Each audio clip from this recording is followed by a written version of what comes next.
It's the Rapid Capture Podcast.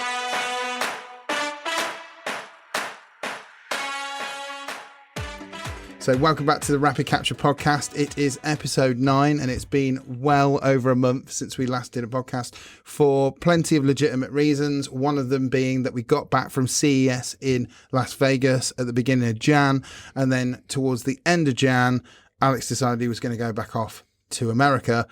Don't know really why. I'm sure he's going to elaborate very shortly on all of those things. So you might as well have your say. Well, what date is it now? I mean, today is the 14th of Feb. It's Valentine's Day. Yeah, very Valentine's romantic Day today. in the podcast studio.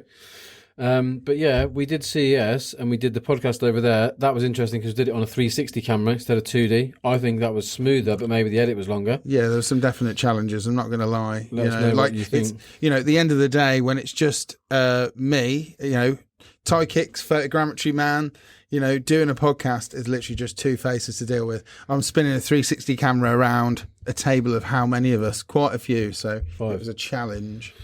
So after CES, we thought it was a little bit tricky if we're in different countries to be doing a podcast. We talked about doing it potentially inside Engage in VR, but we never managed to squeeze it or fit that in. I definitely think that would have been harder than doing the 360 video.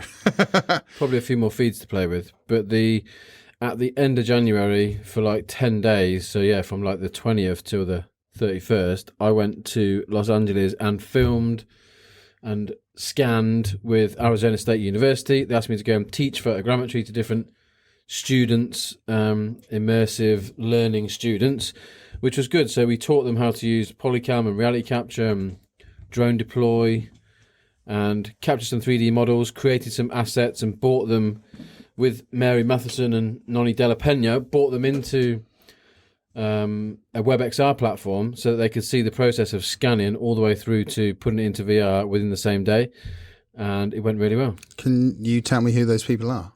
Who, Mary and Noni? Yeah.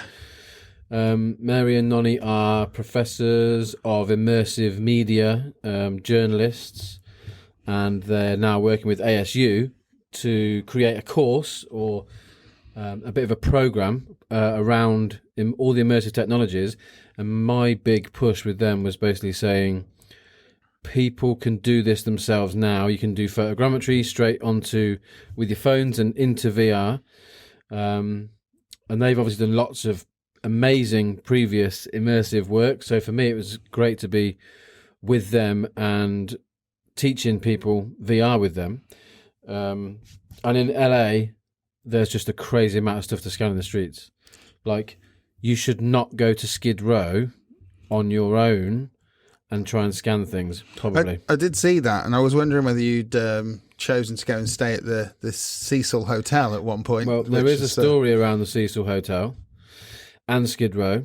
So obviously, in my downtime, in between teaching photogrammetry, I went and did a few scans. This one's in Skid Row, little shop front, Polycam, 250, 3D model. Hasn't sold online, but it was interesting. I was looking for a supermarket while scanning this. I didn't really know where I was. I walked a little bit east out of downtown. Ended up in this lovely neighbourhood. Looked on the map and it was Skid Row. Looks homely. Yeah. I looked up after I came out of a shop and I saw the 2 water towers that the body was found in on top of the Cecil Hotel. So I knew exactly where I was straight away and promptly got back in an Uber and went back to downtown to the hotel. That doesn't sound like you. I'd have presumed you might have booked at least one night there.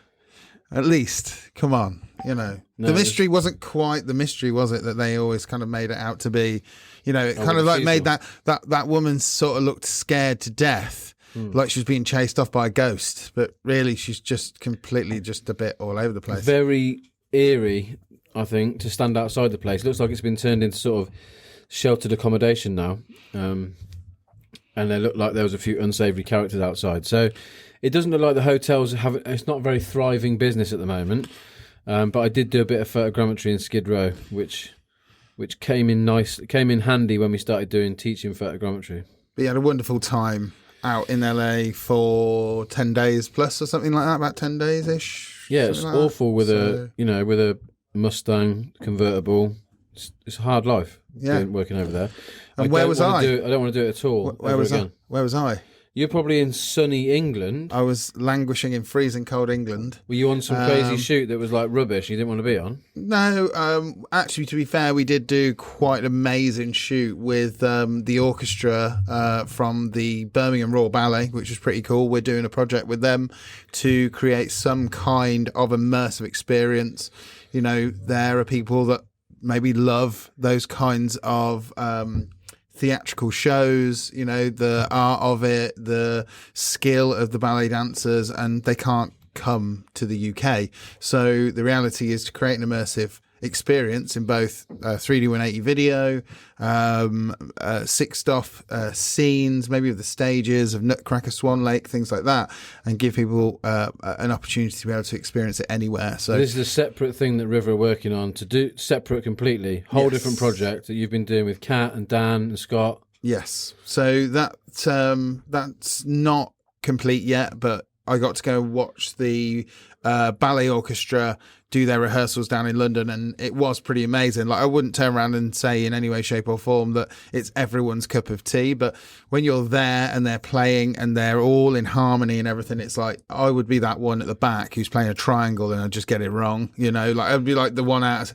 and I get shouted at by the conductor right at the back. Yeah, but you were the guy that was doing the filming, the 3D filming, to make the amazing immersive content. Yes. Because you can't, I think it's good to mention what that was. It's a step inside. It's a new thing that we're doing called Step Inside that allows people to step inside a TV show or a theatre production, and you can get closer to everyone. So Ty's been filming 3D 180 with Kat and Dan, and then Ross has also been scanning. Some Nutcracker and the Swan Lake sets using photogrammetry, so that eventually we can have the photogrammetry set as basically the menu. So people can arrive in virtual reality, walk around the set, and choose to pick up videos or hold props or look at costumes to do with that ballet. So remember back in the day when you'd have like an extras on a DVD where you'd get to see behind the scenes with the director or a bit of the uncut story that someone didn't show you, whatever. Yeah. That's what I feel like these new immersive step inside episodes can be. And we can apply them to everything, historical or film and TV, as well as ballet. Hopefully that is the plan. And the plan, you know, you were even thinking about evolving it into something that could become some WebXR related experience, but that's just sort of like talk at the moment in general. And that's what I was doing. But I was also planning a lot of stuff around the next potential work that we're going to be doing in the States. This time in early March, we're going to be going over to shoot some stuff for Tesla. Not again. Yeah. Alex is going to be coming over. He's going to be my bag carrier, which will be great. So and chauffeur driver. So I can't wait for him to come over and just be my guardian, you know, look after me, take me for food. It's going to be brilliant. I'm going to be your gopher. I'm going to take you around. You're going to shoot a Tesla video. And what is it? We're going to shoot something with the firefighters in Tesla. It's not just Tesla this time? Yeah, so it's very much... Tesla trip, by the way. It's about showcasing how fire departments across the country should be tackling solar panel roofs when it comes to dealing with fires, venting fires.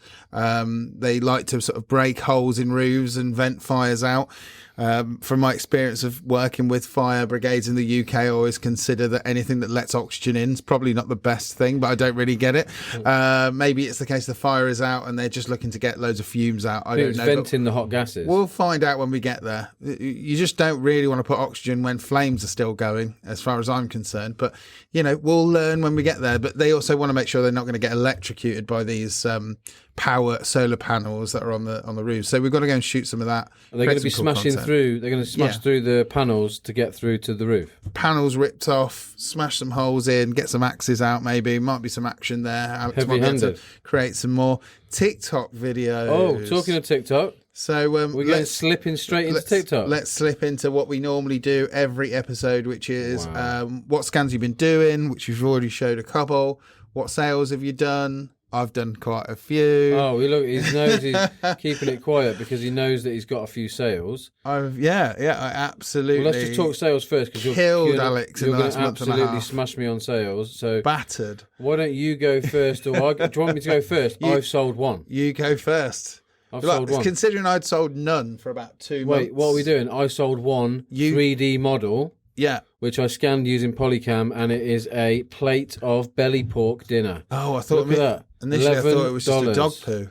$11 sold on Sketchfab, uploaded from Polycam, and just maybe a bit of free money. Tasted quite nice. That was a tilted wig. It wouldn't have put it past you though to have scanned a dog poo. You could probably sell dog poo. Yeah, I've asked someone to. Someone's asked me to do that before. In my private life. Dog poo. Okay, so great little scan there of some food and that sold well. $11 quids in on the Sketchfab this month. So that's not been very good, but the overall total revenue 434, 56 models, but only one this month. Ty's definitely beaten me. Let's go to mine then. Okay, we're going to go to yours. Yeah, let's go and have a look at mine. I'll go and check mine. Oh, we can't put we can if you switch HDMI. Well, you could bring my account up. It should be on there. We go through this little dance every time. Yeah. Ty_. It is. It's just Ty Kicks, all one word.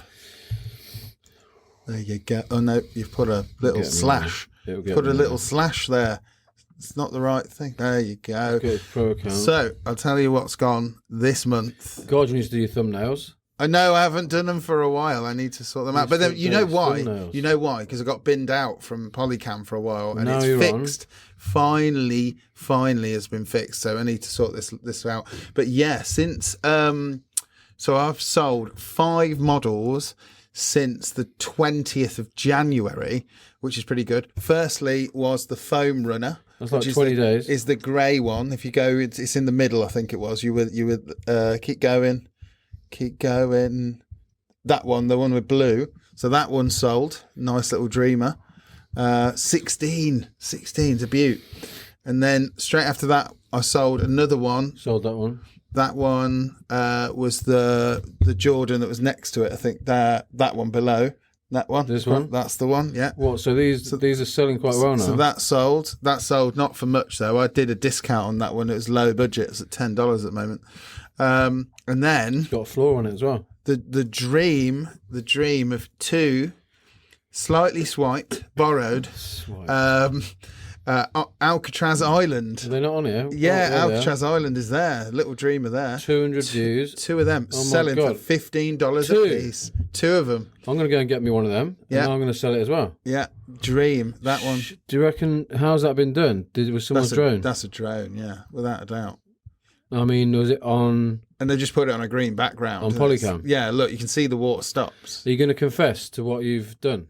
Yeah, well, we had this conversation on a previous podcast, but no one didn't listens. we? I don't think anyone listens, so no one knows what's happening here. So Alex needs to be sponsored by Polycam for one, for the amount of times he tells everyone they should be using it. But and 2, banned from Polycam for showing their loopholes. Yeah, but then Polycam's loophole is that if you do upload anything to their loophole alert. What is it? Is it their their app? It's share page. Yeah, it's the share page. That's it. So to their share page, if you don't turn off sharing, anyone can download your model. So once uploading to Polycam, if you don't turn off sharing, yes, Tyrone can come to my models, add them to his collection, and then he can put them on his profile and sell them on his Sketchfab. Absolutely. Pretty illegally. Well, it's not illegal. You should not have them shared. Don't share. Alex's are not shared. Alex doesn't want any of his dead pigeons stolen. That's the thing. They are. You can grab most of mine. Really? Yeah, I've got. Because you've got so many that you can't turn them off. Yeah. I thought you asked them to turn all of them off for you. I did when I was at about 200. Now I'm at 450. I didn't continue to do the thing. Well, John Barry bought my first Alcatraz Island, and then HS6327, whoever you are, thank you. You spent a $15 with me with Alcatraz Island that I didn't scan. And then the last one was on the 7th of Feb, Little Dreamer. I've just bought a 3D printer, and I've got a 3D printer at the office. Yeah. And I just bought resin for that 3D printer, and boom, that was £15. Then it was reduced actually to £13 on Amazon, and then this one came in. Which one? Trainer. Go to the trainers. Go back to the trainers. Trainer section. Right, and then go back up. Keep going. No other way. Down, you mean? Yeah, you know what I mean. That one with the yellow background in the middle. No, in the middle. That one. This So pukey that brown one. That one sold $15. Boom. Free resin for the Works 3D printer. Happy days. Looks like you'll be able to buy yourself a 3D printer soon. The thing is, I really want someone, and And a Alex Quest is Pro. supposed to be the photogrammetry polycam expert, but he still can't tell me how I can scan and get the sole attached to the bottom of the shoe. Maybe I should do it. It's like a secret video I've been waiting to release. Someone's done it. That's why I pinched another trainer to see how they did it. It's at the you top. Is this trainer pinched? Right at the top, yeah. No, but I'd already done one, but I couldn't get the sole to stick. This is pinched. So I nabbed that one. I'm going to download it. Just have a look. Let's get it straight onto have my, a look at the bottom though. straight onto my account. Have a look at the bottom though.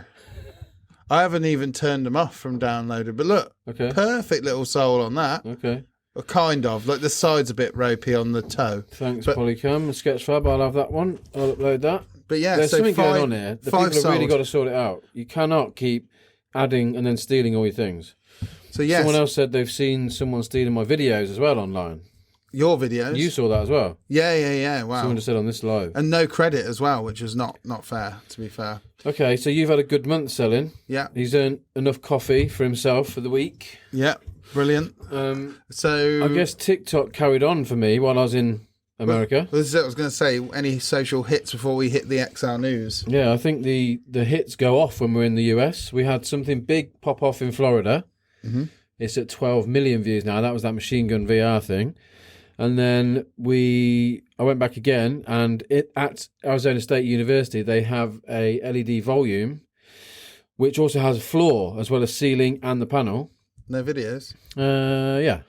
So It's I would say when I saw it in the video, it looked quite impressive. Oh, you Alex mean- is yeah. saying it's not as impressive in reality as it looks on the video. No, Because I suppose on only the video in terms you of the can't. tech behind it. But on the video, you can't see the crease between the wall and the floor. It's Yeah. a lot more disguised in the video than probably what you see in reality. Yeah, so I did 2 videos. This is on January the 28th. There was this one. Hopefully you can play them. I think you can. No, TV's down. Bit of sound. Oh, it's on your map. There you go, press play. Which is pretty mad. It does look like the water is like coming towards you on the floor. Yeah, so it's an LED floor, walls and ceiling.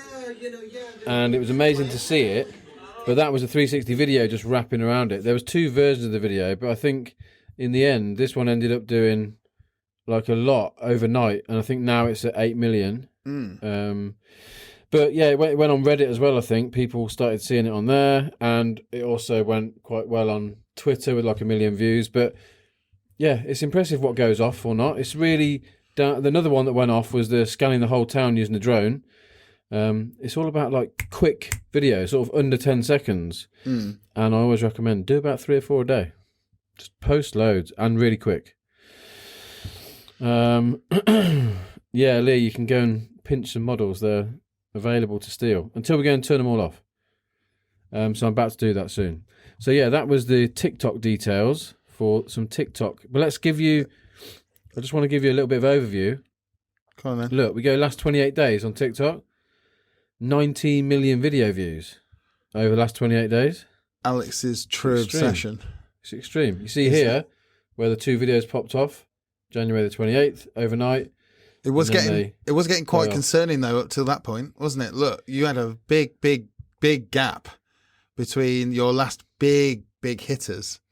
I think the biggest hit that you probably had was like early December. I agree, yeah. And that was that one on the machine gun. So there was getting a little panic, a little worry. A little worry that we weren't going to pop off. Oh my God, I'm not going to get any more big ones ever again. And then you can see the followers as well down here, 83,000. We're going for 100,000 now. We're going to pop off at the old 100,000. And we just had a few more influencer deals come in as well.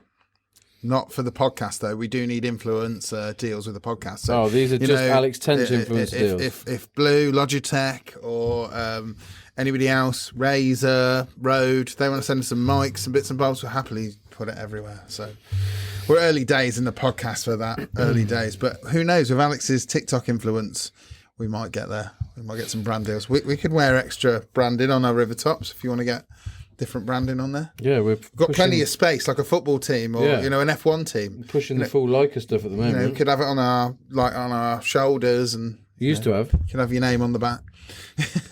You've had another video go off today. So I've had. I never really get big videos compared to Alex in that sense because I just don't post as much as him. So the chances of getting big videos are more likely the more videos you post and the more random array of videos you post. But I had a video go off and it was very much about talking about Tesco, the supermarket, and people got annoyed.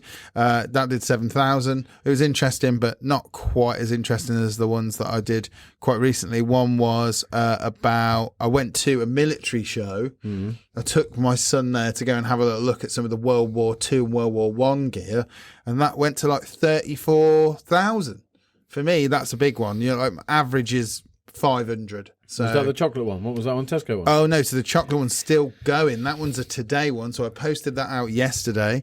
Went to Hotel Chocolat's warehouse, cafe and factory store that's in Northampton. Sorry, this is really boring. It's not about technology. But the reality is that I knew that people like chocolate. So I just thought, let's make a really quick hitter. And it's hit 57,000 today. Is amazing. Attached to their warehouse, it's a cafe and store with every single type of hot chocolate you can think of, coffee and more. And you've got all of these amazing chocolates and loads of offers for VIPs. They've got all their selections of alcohol and creams, and they've got these ugly odd shapes. So I thought it was over then at the end. There was like a little pause. I thought it was all over, but it carried on. So that was my biggest hitter on TikTok so far for a long time. And guess what? It was nice and quick and snappy and punchy and straight to the point. I think I liked it. And I think I wrote on it last night, this is quite snort and snappy. You did. I didn't get any criticism for a change. I'm like, this is fast. Good. 60,000. Ty's hit the formula. I reckon that is the formula for them. Definitely. So that is social hits. We're going to move on, as we always do in every edition of this, to the XR news. And I've split this one because it's been such a long time since we did a podcast. There's been quite a lot of stuff happening past CES. We're going to start with industry news. Quite a massive piece of industry news that happened at the end of Jan, which was that Microsoft fired their entire mixed reality development team, which is pretty crazy, which I would probably say says HoloLens is dead. I can't see how that can continue to work unless third parties are going to create for it. And why would Microsoft continue to keep making it? And on the other side of it, some of their social apps in VR, like Altspace, which have been around for a long time, is being closed down. So, yeah, not good for Microsoft. And if you have been working for Microsoft in mixed reality, come and work for River. I'm sure you're very talented. Well, we'll meet you in San Fran. Yeah, absolutely. We could definitely come and meet you in San Fran. We'll be in Palo Alto, so come and say hello. I definitely think that it could be the end for HoloLens 1 and 2. As we saw at IITSEC in Florida when we started playing with when we started playing with the Quest Pro, that was interesting to see that like they've got that massive partnership with Microsoft now, so they're going to incorporate probably Word and Excel and things like that into the Quest. It just looked like a really easy way for Microsoft to switch off their mixed reality headset without too much embarrassment, although I think the IVAS thing, that HoloLens 2 IVAS thing, like sucked up $20 billion or something. Yeah. They're trying to make some HoloLens 2 thing for the military, whereas now Quest Pro and whatever comes out after that, it's just going to kill that HoloLens. That seems like that way of AR is dead. Thing is, though, like, will we see more now from this Microsoft Meta collaboration? The one thing that I will say is that you would think that would be the case, but literally I would say there's been very little come out of them since they announced the Quest Pro. And the Quest Pro's been out for quite some time now, good few months, and there's been no news whatsoever from Microsoft or Meta about how they're going to bring Game Pass and stuff like that to the Quest Pro. They were saying that you could play on a flat screen, which is a bit weird, but I suppose if you don't need a screen, you could still play games, which is quite cool. You could use your headset, but nothing, literally nothing. So yeah, we'll see how that goes. And talking about Meta, bringing them back up into conversation, they have decided they're going to close a fan favorite down, a game called Echo VR. Had a very strong following, but obviously we're talking strong following for a VR game, which is nowhere near something like, say, a Call of Duty, as an example. We're talking sort of like tens of thousands opposed to hundreds of thousands, if not millions. And yeah, it seemed like there was where you some chuck the balls around. Yeah, I think so. I can't Discs, remember. I played it a long time ago, but You float around. instead of like choosing to improve it, because apparently it just wasn't going to get any levels of improvement. It never really had anyone taking care of it. They just decided to kill it. And John Carmack decided that he wasn't best impressed with that. You remember it's things like this that are annoying, because that game mechanic inside Echo VR, the little picture here, was actually quite cool. You float around, chuck discs around, and have to like score goals. Yeah. But like, do you remember Ready Player One? Yeah. When they're in the bar scene floating around? Yeah. It felt like that. Yeah. So let's take that mechanic, make a little float around bar scene, and bolt it on to Ready Player One. There you go. Golden idea for Hollywood. No one's doing it yet. No one's mixing that in. Cool. So let's shift away. I'm sure there's plenty more industry news, and we could talk all day about it. But we're going to move on to actual tech news. And the biggest two bits of news in the last few days are that Big Screen, who are a VR social platform, and if you've got an Oculus Quest 2 or anything like that, you can go in, download that application, go into it. It allows you to stream from your PC movies, and you can sit in big cinemas. You're able to just enjoy being it's social with other people watching movies and TV shows, and there's some public lounges. They have come out with what is probably one of the smallest VR headsets that's ever been made, really. It looks tiny. It's a 5K resolution, micro OLED, 2.5 in each eye. 6 degrees of freedom, VR With a cable. headset with... Well, it's a PC VR headset, so it's not a standalone, just to be clear. It's not a standalone, but it is the size of maybe some rather large swimming goggles. Smaller than an iPhone 13 Pro. Yeah, it's pretty small. It looks very, very custom. Like it almost feels a 3D bit like print. it's in 3D printed. And, you know, the way that they've developed it has been very much about making it individually made for one person and not for multi-user wear. So when you buy this, you'll order this, you'll scan your face. That will allow them to be able to make you the interface that's custom made for your face shape.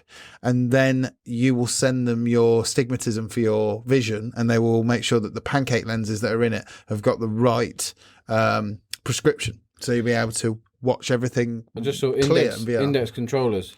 Yeah, and this is the one thing that I was doing a lot of watching the videos last night on this. You were as well.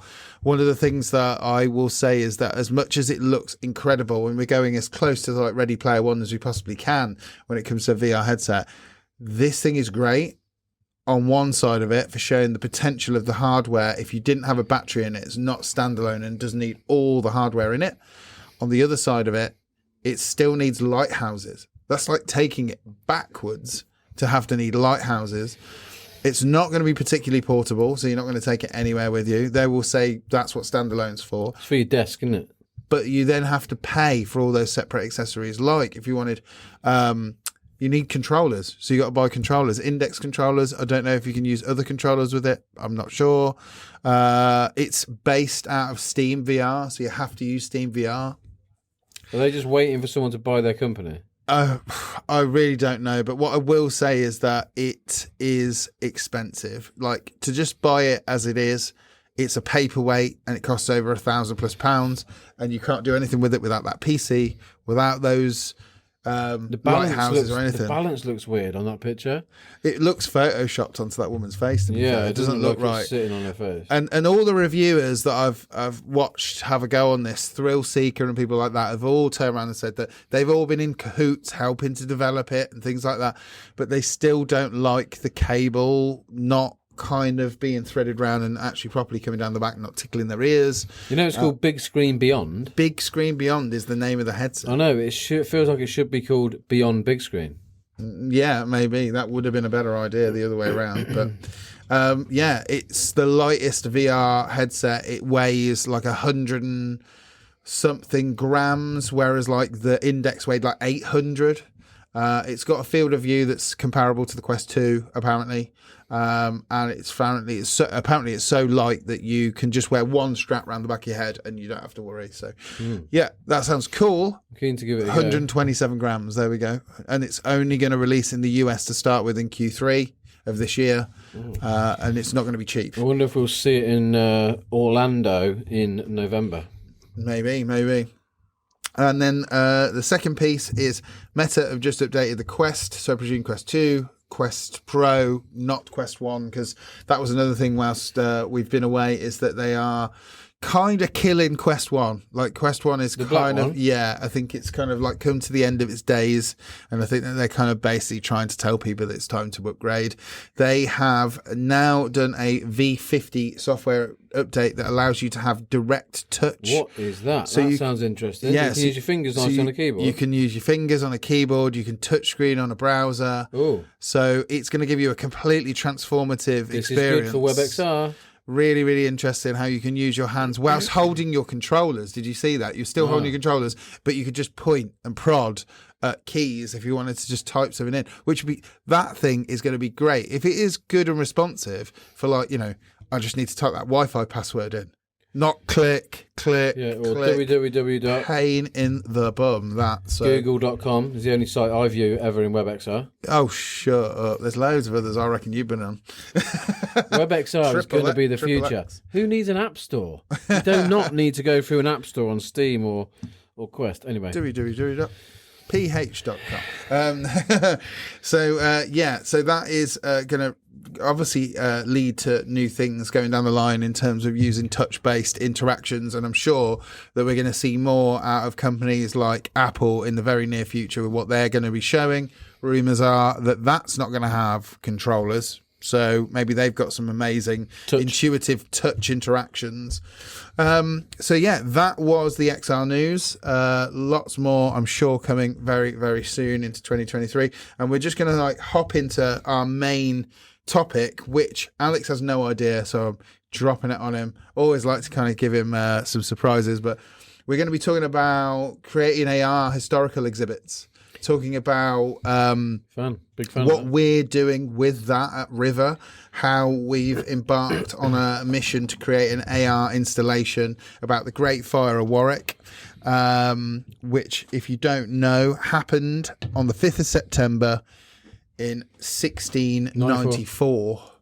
And this the reason why we've chosen Warwick is because it's one of our local towns. It's where Alex lives, and Alex will give us more information about kind of what was the inspiration behind it, going for the idea of it, and who is showing this installation. Where is the installation going to be? Well, I guess there's a few different ones to talk about. Yeah, but we basically, with the fire brigade and police force all around the world, we saw that they were doing training, but they were not really doing it in VR, and we wanted to do it photorealistic VR training. So we basically gave and enhanced the fire services training using photorealism. We want to do the same thing for history, and because we're based in Warwick, or me and Joe especially, and Ty have lived in Warwick for the whole of our lives. When we were kids, there was a museum in Warwick called the Market Square Museum, and upstairs, as well as having a interesting container for bees, that is where a lot of children go and see their first beehive. Anyway, as well as having that, they had a 3D model that was created by hand in the top of the museum, and we used to go there and look in on the model, and it was like a representation of the town from maybe 100, 200 years ago. And now we wanted to go and create a new version of that model because it's now been moved away and put into storage. And it was always frustrating to know about the Fire of Warwick and what path it actually took through Warwick. So we did 6,000 drone photos of Warwick. That was Ross and Joe and Tyrone flying a few different drones around Warwick to create that model. And then Ross created a 3D model of the whole of Warwick, and we're going to 3D print it, as you'll see, a little bit like this one that I'm holding up now. This is St Mary's Church, but we're going to 3D print the whole of the map. We're going to 3D print the whole of the map of Warwick like this, and have this as a physical piece that sits inside the museum. And then you'll walk up to the physical piece and pull out an iPad over the top of it, and on top of that we'll overlay a photorealistic texture with an animation of the Fire of Warwick showing you the path that it took through the streets in 1694. So that is going to be amazing. One of the best ways to learn is visually, with some really cool immersive additions to this 3D printed technology. Now that's like project one, if you like, and that is with the museum. And then we moved on to a second project. We're going to go into more detail with these in the future, but I basically want to give an overview of where we are with it now in episode 9, because it's taken, like Joe and Foster and other people, probably 2 years to get to where we are now, where they were doing proof of concept historical interpretation pieces for loads of people and no one was listening. Well, now, yesterday, we came back from another demo with Market Harborough councils and church and the local grammar school, where they're now looking at what we're doing with Warwick and looking to see how they can implement the same thing with them. We heard again today that we just achieved the bid for St Mary's Church, so we're now going to do another 3D print for St Mary's Church. And then we've also got Lord Leicester Hospital and Warwick Castle. We're working on immersive interpretation, historical interpretation for all of those places. So all throughout 23, there'll be different things rolled out all around the town. Also, Leamington Spa Art Gallery and Museum, Ty's just finished the latest video there. We go behind the scenes in the art gallery and we go to one of the artists' houses to see how she creates some of her collages. You can go and watch that now. It's in Leamington Spa Art Gallery and Museum. They've got a link kit. You can go and soon. It's not out there yet? Not there yet, no, Okay. but they've just had a good opportunity to have a look over it and give it their opinions, and they're very, very happy. So it'll be coming very soon. And also one more thing, when I spoke about Warwick Castle, or Castle, whichever you prefer. I say both. You say both. Grass or grass. Look, Ty's going to give me these because we can talk about two different types, but this is Oliver Cromwell, his death mask, and this is in Warwick Castle, inside the Great Hall. There's a cabinet on the wall where this mask is, and this is a miniature version, it's a full life-size death mask. We took it off the wall, scanned it using photogrammetry, took 1,000 photos of it. Ross recreated it in 3D software, and then we 3D printed it. And these are two different types of 3D print, I think. What's this one called? So that one's a resin print from a resin 3D printer, and then that one's a filament printer. So difference being one's a layering effect using filament, so heated layers, starts from the bottom and works its way up. That one's the other way, and it uses resin and UV light to solidify the resin, slice by slice by slice, and the print comes out on a bed slowly out of liquid. Both really cool. You get more smoother, higher detail on a resin printer, but it's horrible stuff to deal with. It smells horrible. It's horrible. You don't want to get it on your hands. It's difficult to clean, and failure rates are pretty high because they need high heat operating. Like I've got one, like I said earlier on, and using like black resin is different to using white resin and using grey resin. They've all got so many different variables for success when it comes to printing. And I know with black, it needs to be 22 degrees to actually be really good at printing and not failing. Whereas with the other one, it's different because it's plastic that's been heated up and then it just layers and layers and layers. You know, the only thing that can mess around with it if it's it just misaligns, that's really what can happen. Yeah, but you get a bit of a crease and it's a bit hard to get rid of that. But on the larger version, we glued it together and I went down and gave it to Warwick Castle. It was a funny story because I walked in and they had their two historical helpers in there, and I walked up with the life-size mask in my hand and I said to the guy, can I ask you some questions about this mask? And he looked like he was going to fall over and land on the floor. He thought I'd removed it from the glass cabinet and was like going to steal it or take it out of the place. So Now, top tip, if you're in Warwick Castle in the Great Hall, ask to see the Oliver Cromwell death mask that River made. They've got it in the cupboard out the back. You can just go down, ask them to have a little look, and they'll go and get it for you. Hopefully. We gave it to them. This is a lump of plastic. This is a. So now Tyler's looking at the St Mary's Church one, but it's got a lump of scaffolding around the bottom of it. Yeah, which is a shame. This is the filament printer, and the detail of it is pretty good, but the detail on the resin one is so much more smooth and feels clean. nice. But you know, when it comes to sort of like creating basically a skeleton for an AR experience, you know, you want to have something that looks fairly similar to what you're going to experience, whether it's, in our case, utilising like iPads, being able to sort of see things animate in front of you, have the objects locked to the model. It is going to be an interesting thing to come and view. If you ever come to visit Warwick in the foreseeable future, it would be good for you to come and check it out. I'll give you some reasons why. You know, we talk about the footfall thing. Yeah. You know, because we developed the sort of thing that we offer to these historical places because we went in there 2 years ago saying, why don't you make a virtual tour? You know, straight out the back of COVID.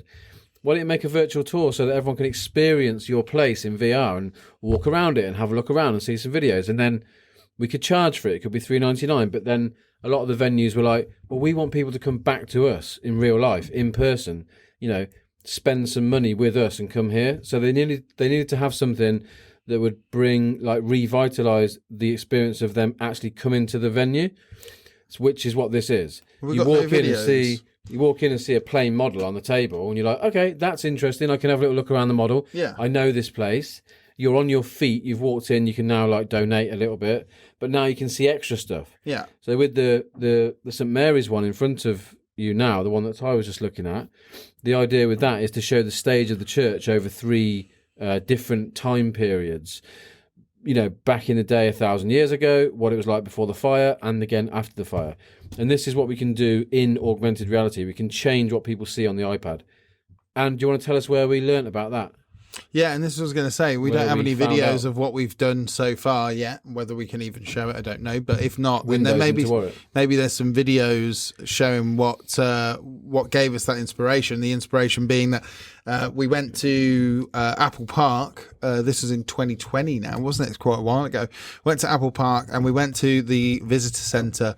And literally just recently, they've just reopened this experience, which is like a very basic model of Apple Park, like a scaled down basic model of Apple Park. And you can then basically scan a phone, probably a QR code on a phone or something, but this was already ready to go, handed over to us. And this iPad just completely populates over the top of this, giving it, you know, everything aesthetically, you know, trees, cars moving, you know, there's so much detail in the scan or the 3D model that they've created.